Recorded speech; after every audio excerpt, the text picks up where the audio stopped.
أعوذ بالله من الشيطان الرجيم بسم الله الرحمن الرحيم الحمد لله رب العالمين والصلاة والسلام على رسول الله أما بعد Assalamu alaikum wa rahmatullahi wa barakatuhu. I welcome to you a new class we are doing here, and it is about Sahih al-Muslim. Today's lecture is all about who was Sahih al-Muslim and what was the methodology of his Sahih Muslim, and will be like an introduction of life and time of Sahih Muslim. So let's begin very briefly, and it will summarize it in around just 10 minutes, inshallah. However, we know about Sahih al-Muslim. Sahih al-Muslim is a collection of hadith compiled by Imam Muslim ibn al-Hajjaj al-Naisaburi. His collection is considered to be one of the most authentic of the Sunnah of the Prophet Muhammad sallallahu alaihi wasallam, and along with Sahih al-Bukhari forms the Sahihin and the two Sahihs. It contains roughly 7,500 hadiths with repetitions in 57 books. About author Imam Muslim. Imam Muslim full name is Abu al-Husayn Muslim ibn al-Hajjaj ibn al-Muslim ibn Warat al-Qushairi al-Naisaburi, 206 to 261 AH and 821 to 875 AD. Imam Muslim, as his nasaba shows, belonged to the Qushair tribe of the Arabs and offshoot of the great clan of Rabia. He was born in Naisabur in 206 to 821. His parents were righteous people who left such an indelible impression on his mind that he spent his life as a good God-fearing person and always adhered to the path of righteousness. Imam Muslim traveled widely to collect hadith in Arabia, Egypt, Syria, and Iraq, where he attended the lectures of some of the prominent muhaddith of his time: Ishaq bin Rohavia, Ahmad bin Hanbal, Ubaidullah al-Qawairiri, Qutayba bin Sa'id, Abdullah ibn Maslama, Harmala bin Yahya, and others. After completing his education, he settled down at Nishapur. There he came into contact with Imam al-Bukhari. Imam Muslim was impressed with Imam al-Bukhari's knowledge that he kept himself attached to him up to the end of his life. Another muhaddith that influenced Imam Muslim was Muhaddith ibn Yahya al-Duhali, and he attended his lecture regularly. But when the difference of opinion between Muhammad bin Yahya and Imam al-Bukhari on the issue of the creation of the Holy Quran sharpened into hostility, Imam Muslim sided with Imam Bukhari and abandoned Muhammad bin Yahya altogether. He was therefore a true disciple of Imam al-Bukhari. He wrote many books and treatises on hadith, but the most important of his work is the collection Jami of Sahih. He originally named his book Musnad as-Sahih and mentioned in his book that he authored such a book in response to a question from one of his students. Imam Muslim meticulously collected 3 lakh hadith, and after a thorough examination of them, retained only 4,000, the geniusness of which were fully established. He prefixed to his compilation a very illuminating introduction in which he specified some of the principles in which he had followed in the choice of his material. Imam Muslim has to his credit many other valuable contributions to different branches of hadith literature, and most of them retain their eminence even to the present day.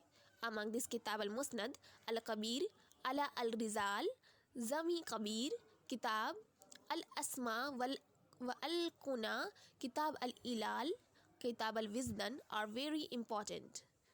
Now, our next topic is method of classification and annotation. Imam Muslim strictly observed many principles of the science of hadith which had been slightly ignored by his great teacher Imam Bukhari. May Allah have mercy on both of them.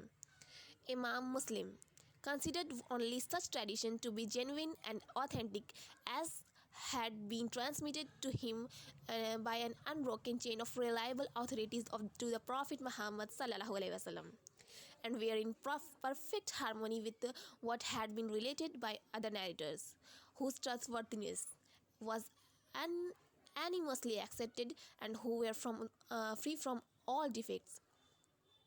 He divided narrators and sub-narrators into three levels. The first, those people who are completely authentic in their memory and character with no deficiency whatsoever. They were known to be honest and trustworthy. Second, people of slightly lesser memory and perfection, the previous category, yet still trustworthy and knowledgeable, not liars by any measure. Examples of people in this category include Atta ibn Sa'id and Layth ibn Abi Sulaim. Third, people whose honesty was a subject of dispute or even discussion. Imam Muslim did not concern himself with such people. Examples in this category include Abdullah ibn Maswar and Muhammad ibn Sa'id al-Maslub. Moreover, Imam Bukhari, while describing the chain of narrators, sometimes mention their kunya and sometimes give their names. This is particularly true in case of the narrators of Syria. This creates a sort of confusion which Imam Muslim has avoided. Imam Muslim takes particular care in according the exact words of the narrators and points out even the minutest difference in the wording of their reports. Imam Muslim has also constantly kept in view the difference between the two well-known modes of narration. Hadathana, he narrated to us, and Akbarana, he informed us. He is of the opinion that the first mode is used only when the teacher is narrating the hadith and the student is listening to it, while the second mode of expression implies that the student is reading the hadith before the teacher. This reflects his utmost care in the transmission of a hadith. Imam Muslim has taken great pain in connecting the chains of narrators. He has recorded only that hadith which at least two reliable tabi'in successors had heard from two companions, and this principle is observing throughout the subsequent chains of narrators. Sahih Muslim has been explained by Imam an-Nawawi and one of his teachers, Abu Amr ibn Salah. His student Imam Muslim had a very wide circle of students who learned hadith from him, and some of them occupy a very prominent position in Islamic history.